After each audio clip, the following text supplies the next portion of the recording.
Georgia's much-discussed new law on abortion is one of the most restrictive in the nation. Abortion will be banned as early as 6 weeks into pregnancy, before many women even know that they are pregnant. The law goes even further, though.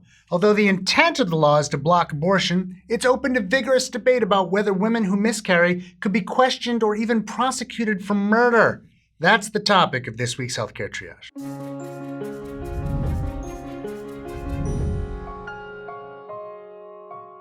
The new law, which goes into effect January 1st, gives a 6-week-old fetus the legal status of a human being.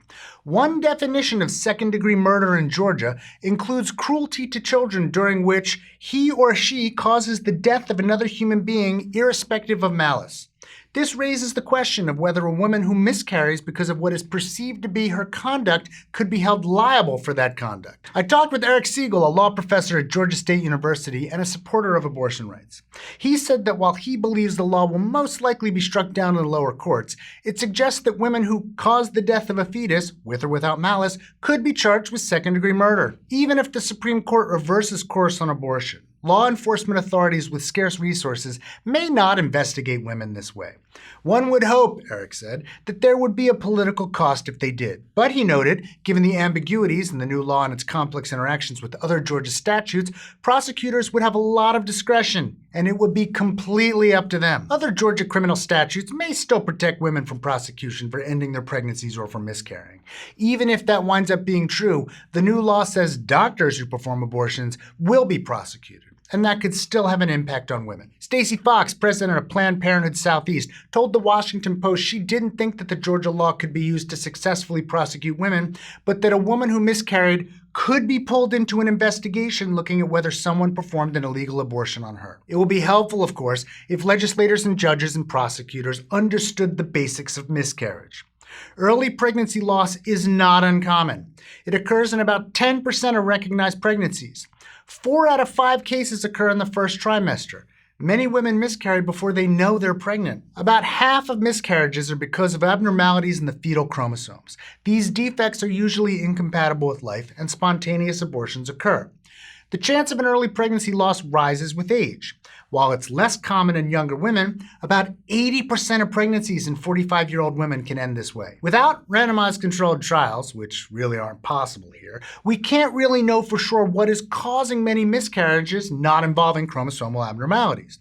We have a great deal of information about what is associated with them, but that is not the same. A woman who has health problems in general is more likely to suffer early pregnancy loss than one who does not.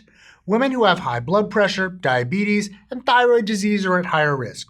So are those who have hormone problems, immune disorders, or infections. Circumstances at work can be associated with miscarriages.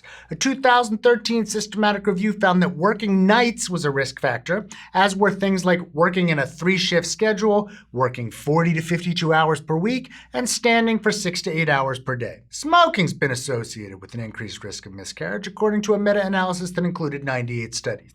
Obesity has been linked to recurrent miscarriage as well. To be clear, there's no evidence that any of the factors I've mentioned causes a miscarriage. All of these data arise from observational studies that investigate associations, not causes. It's easy to make an erroneous leap from one to the other, though. Smoking, obesity, and night shift work are each associated with being poorer and having fewer resources for health.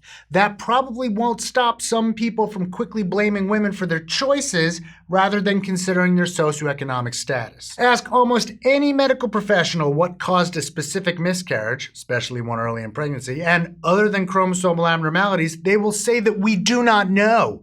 If medical professionals cannot make that determination, it's hard to understand how someone in law enforcement might. A bigger concern is that a fear of becoming part of an investigation may cause women to avoid medical care.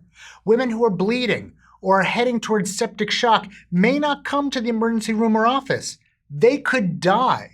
This would only increase America's maternal mortality rate, which is already much higher than that of most other advanced nations. A state representative in Ohio recently sponsored a bill that would also change how pregnant women with unsustainable pregnancies are treated.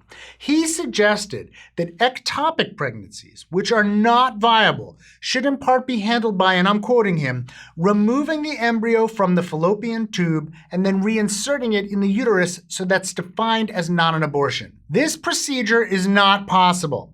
It's not clear that those who are writing many of these bills understand how pregnancy works. We do know some things about how miscarriage works. It's a common, natural, and unavoidable health outcome for many heartbroken people.